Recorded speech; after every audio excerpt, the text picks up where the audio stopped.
Kanisy ny fiakaran'ny viditsolika iny dia mampandresy mampafantatra ny rehetra kosa ny jirama fa ahemtra amin'ny fotoana manaraka ny fampiarana ny noty mitondra ny laharana ORE tsipika NP aotraray izay nivoaka ny 1 Mey 2024 mahakasika ny fampiakarana ny vidin'ny jiro sy ny rano mba ahafahan'ny mpanjifa miomana izay amin'ny fiakaran'ny jiro sy ny rano ary ny fiakaran'ny vidinsolika eto Madagasikara fa ivadika kosa isika eo amin'ny pejin'ny fampianarana. Androany no niatrika ny fanadinana andrana na ny CEP Belon ny mpianatra kilasy fahadimy teo amin'ny fahabededin'ny mpampianarana Antananarivo renivohitra. Nizora tampilaminana amin'ny akabe ny fanadinana akoatra ny olana madidinika niseho tetsy amin'ny ivim-panadinana Amboditsiry. Niavaka ny CEP Belon na ny fanadinana andrana tamin'ity taona 2024 ity raha oharina ny tamin'ny taondasa. Nataony tovy tamin'ny fanadinana tena izy ny andrana na teo amin'ny resaka fikarakarana izany na ny ara-pedagojika anazarana ireo mpianatra. Tsy tany amin'ny toeram-pianarana no nanatanterahana izany fa naparitaka tamin'ireo ivim-panadinana miisa 230.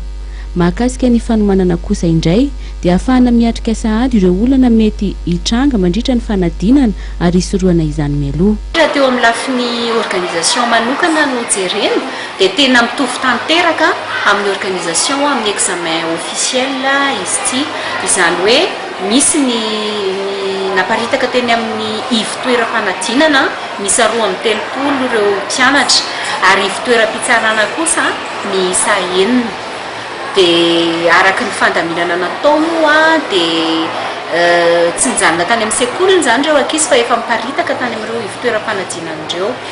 Dia teo ihany koa ny any amin'ny resaka ara-pedagojika izay nanomboka tamin'ity taom-pianarana ity moa dia niverina amin'ny programa PPO zany ny fampianarana dia misy ny analyse des épreuves mifandraika amin'izay dia mazava ho azy moa zany fa efa napiatra an'izay raha teo ny Cisco Tanaville ao anatin'izao fanadinana andrana izy.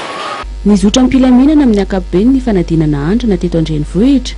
Nisy kosa ny olana madinika niseho teny amin'ny ivim-panadinana Amboditsiry teo amin'ny olana ara-pitaovana izay novahany ny Cisco Antananarivo renivohitra faran'izay aingana. Antony lehibe tena nanaovana ezaka manokana ny amin'izao fanadinana andrana izao dia ny amin'ny elana amin'ny olana mety hitranga ohatr'izay amin'ny examen officiel izany hoe efa hitanay eto daholo izany hoe inona no karazana olana mety hitranga dia efa mitady vahaolana sahady izay izao.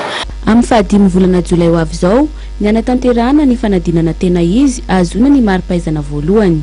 Miisa 720 sy 524 ireo mpiadana voasoratra anarana hiatrika izany eto amin'ny Cisco Tanaville.